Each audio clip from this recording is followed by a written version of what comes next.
അപകട ലക്ഷണമാണത്.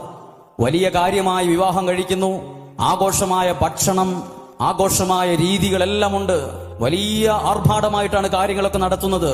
നല്ലത് തന്നെ. പക്ഷേ വിവാഹത്തിന് ശേഷം ഭാര്യ പറയുന്നു, എന്റെ ഭർത്താവ് എന്നെ സ്നേഹിക്കുന്നില്ല. ഭർത്താവ് പറയുന്നു, ഭാര്യ എന്നെ സ്നേഹിക്കുന്നില്ല. നിർഭാഗ്യവശാൽ ഇങ്ങനെയാണ്. ഭാര്യയെ സ്നേഹിക്കാൻ പല ഭർത്താവിനും അറിയാൻ പാടില്ല. ഭർത്താവിനെ എങ്ങനെയാ സ്നേഹിക്കേണ്ടതെന്ന് ഭാര്യയ്ക്കും അറിയാൻ പാടില്ല. മക്കളെ എങ്ങനെയാ വളർത്തേണ്ടതെന്ന് മാതാപിതാക്കൾക്കറിയില്ല. എങ്ങനെയാ പ്രാർത്ഥിക്കേണ്ടതെന്ന് പലർക്കും അറിയാൻ പാടില്ല. എങ്ങനെയാണ് ദൈവത്തോടുള്ള ബന്ധത്തിൽ വളരേണ്ടതെന്ന് അറിയാൻ പാടില്ല. ഇതൊക്കെ ശ്രദ്ധിക്കണം. ദൈവത്തോടുള്ള ബന്ധം വർദ്ധിക്കുമ്പോൾ എന്റെ എല്ലാ ബന്ധങ്ങളെയും ശക്തരാക്കുന്നത് ഈ ബന്ധമാണ്. നമുക്ക് പലരോടും ചില ബന്ധങ്ങൾ ഉണ്ടായിരുന്നു, പക്ഷെ ആ ബന്ധങ്ങളൊക്കെ പിന്നീട് ബന്ധനങ്ങളായി മാറിക്കഴിഞ്ഞു. നമ്മൾ വലിയ കാര്യമായി കൊണ്ടു നടന്ന പല ബന്ധങ്ങളും നമുക്കിന്ന് ബന്ധനങ്ങളാണ്. അവരുടെ പോലും നമുക്ക് കാണുന്നത് പോലും ഇഷ്ടമല്ല.